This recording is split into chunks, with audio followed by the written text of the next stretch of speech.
And so, Justin Trudeau's just transition begins.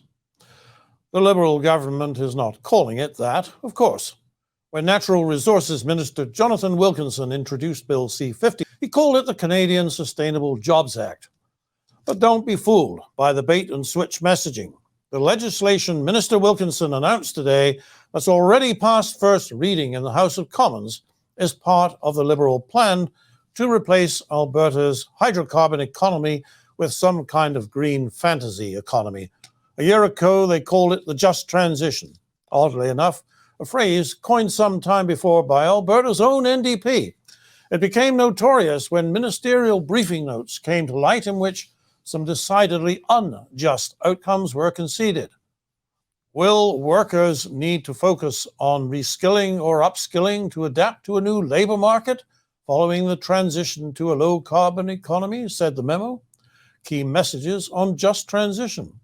It answered its own question. Some green jobs will not require workers with green skills to perform their jobs. That is, janitors or drivers working for a solar energy company.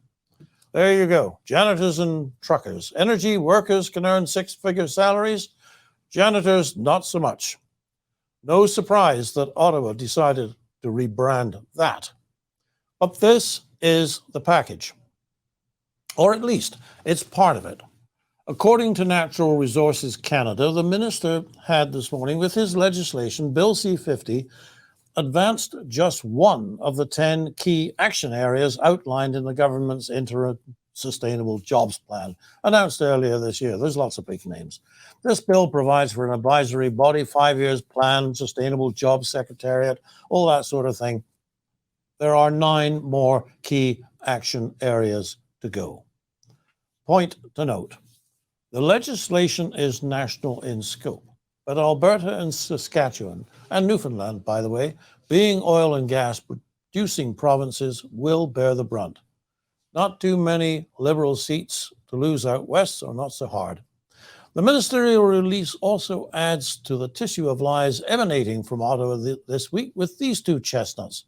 Chestnut 1, Canada is extremely well positioned to take advantage of the economic opportunities presented by the global race to net zero. Folks, there is no global race to net zero. This is a Justin Trudeau fascination, pure and simple. In China and India, they're building more coal-fired generating plants in a year than we've had in the history of Canada.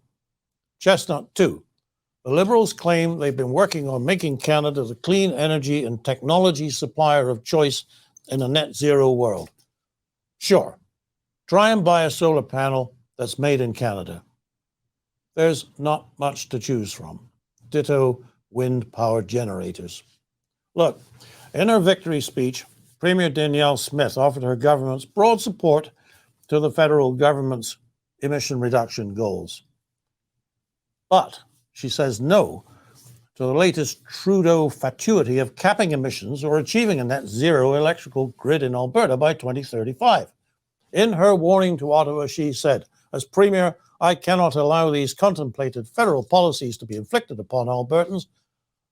I simply can't, and I won't. Amen and amen. It was well said. Now, may it be well done. She has the Sovereignty Act. I believe she is ready to use it. For the Western Standard, I'm Nigel Hannaford.